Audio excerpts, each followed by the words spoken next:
Hello बच्चों, तुम्हारी हिंदी की बुक में 3 खंड हैं, गद्य पद्य और संस्कृत खंड। तो संस्कृत खंड में पहला पाठ है वाराणसी। आज हम वाराणसी पाठ तुम्हें पढ़ाएंगे। उसका पहला पैरा है वाराणसी सुविख्याता प्राचीनः नगरी। साथ साथ इसका अर्थ भी देखते जाएंगे। वाराणसी सुविख्याता माने बहुत प्रसिद्ध, प्राचीन माने पुरानी या प्राचीन ही लिख सकते हैं, नगरी है।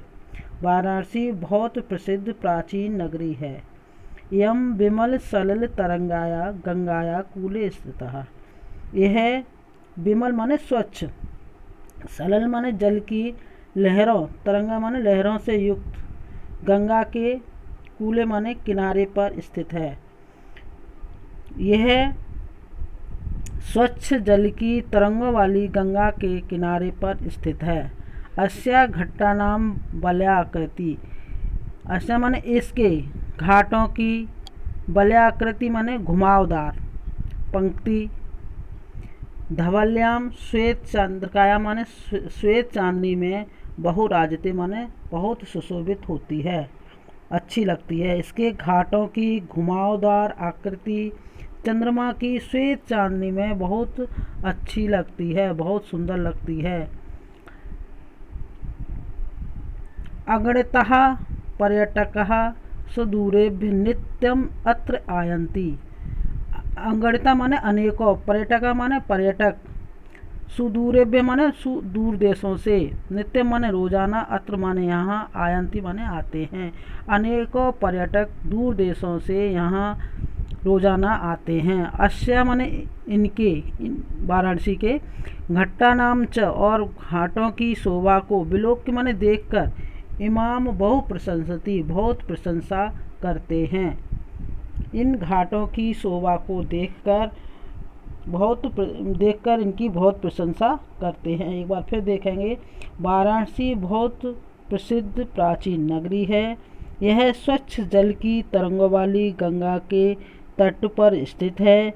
इसके घाटों की घुमावदार आकृति चंद्रमा की श्वेत चांदनी में बहुत सुंदर लगती है। यहाँ प्रतिदिन दूर दूर से अनेकों पर्यटक आते हैं और इसके घाटों की सुंदरता को देखकर इसकी बहुत प्रशंसा करते हैं।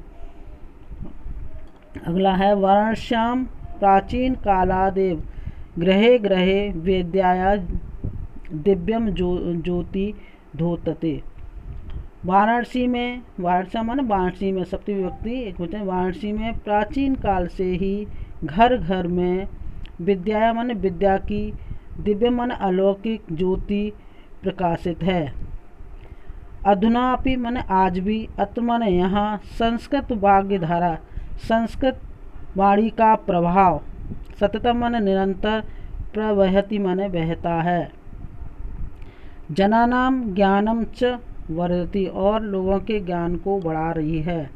अत्र माने यहाँ, अनेके आचार्या मूर्धन्या विद्वांसः वैदिक वाग्मयस्य अध्ययने अध्यापने च इदानीं निरतः। यहाँ अनेकों आचार्य श्रेष्ठ, उच्च मूर्धन्य माने उच्च कोट के विद्वान, वैदिक साहित्य के अध्ययने माने अध्ययन में, अध्यापने माने अध्यापन में, च और अध्ययन और अध्यापन में लगे हुए हैं। इस समय निरतः माने लगे हुए हैं। न केवल भारतीय अपितु विदेशिकः, विदेशी, गीर्वाण माने देववाणी के अध्ययन के लिए, अत्र माने यहाँ, आगच्छन्ति माने आते हैं। निःशुल्कम च विद्याम गृह्णन्ति और निःशुल्क विद्या ग्रहण करते हैं। अत्र माने यहाँ, हिंदू विश्वविद्यालय, संस्कृत विश्वविद्यालय, काशी विद्यापीठ माने काशी विश्वविद्यालय,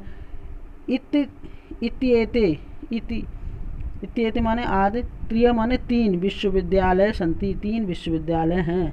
येषु माने इनमें, नवीनाम नवीन, प्राचीनाम च और प्राचीन, ज्ञान विज्ञान विषयों का अध्ययन प्रचलित है। प्रचलित माने प्रचलित है या चल रहा है। इसका फिर अर्थ देखेंगे। वाराणसी में प्राचीन काल से ही घर घर में विद्या की अलौकिक ज्योति प्रकाशित है। आज भी यहाँ संस्कृत वाणी की धारा लगातार बह रही है और लोगों के ज्ञान को बढ़ा रही है।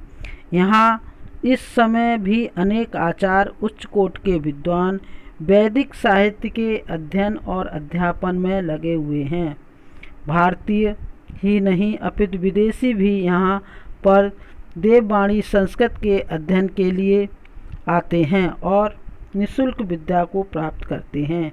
यहाँ हिंदू विश्वविद्यालय, संस्कृत विश्वविद्यालय तथा काशी विद्यापीठ ये 3 विश्वविद्यालय हैं। इनमें ज्ञान विज्ञान के नए और पुराने विषयों का अध्ययन चलता रहता है। अगला आपका पैरा है, एषा नगरी भारतीय संस्कृति संस्कृत भाषायाश्च केंद्र स्थलम अस्ति। यह नगरी भारतीय संस्कृति और संस्कृत भाषा की केंद्र स्थल है। इत एव संस्कृत वाग्मयस्य संस्कृतेश्च आलोकः सर्वत्र प्रसरतः।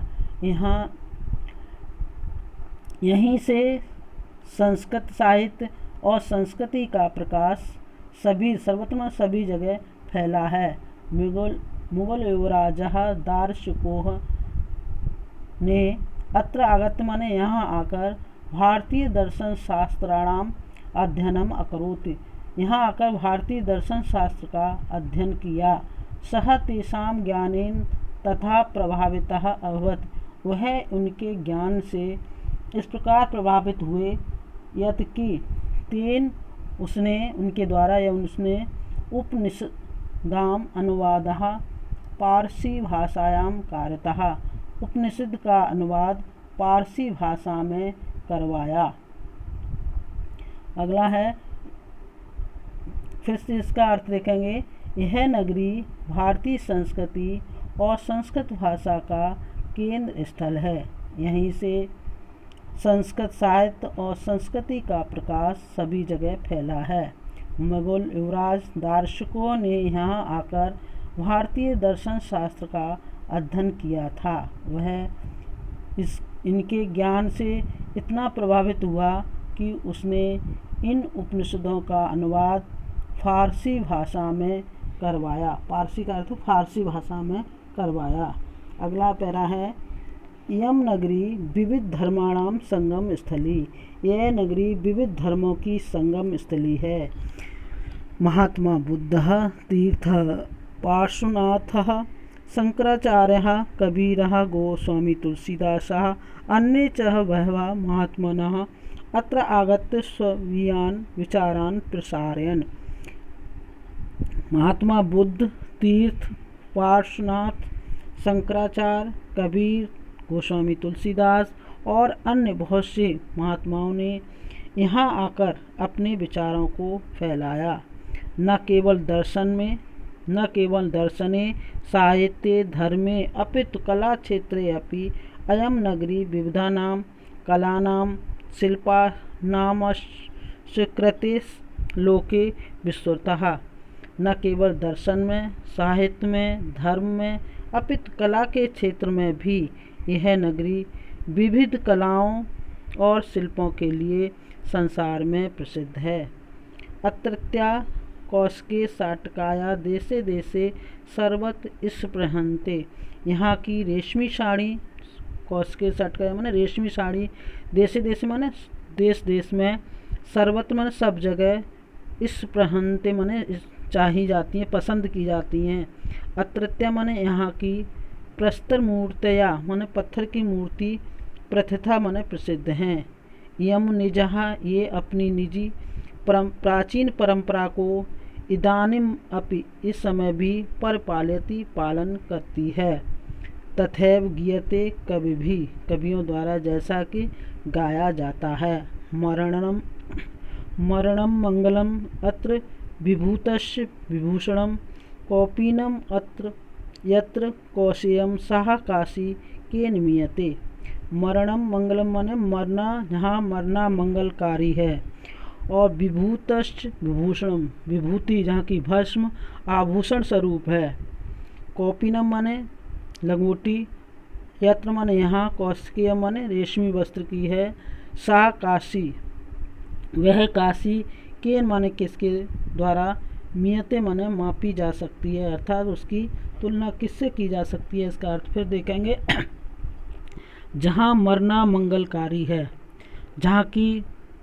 जहाँ शरीर पर भस्म लगाना भी आभूषण है, और लंगोट ही जहाँ रेशमी वस्त्र है, जहाँ की लंगोट रेशमी वस्त्र की है, वह काशी किसके द्वारा मापी जा सकती है, अर्थात काशी अतुलनीय है, उसकी समानता किसी से नहीं की जा सकती है। ये पाठ आपका बहुत ही इम्पोर्टेंट है, इसके प्रश्न उत्तर अगले उसमें कराएंगे।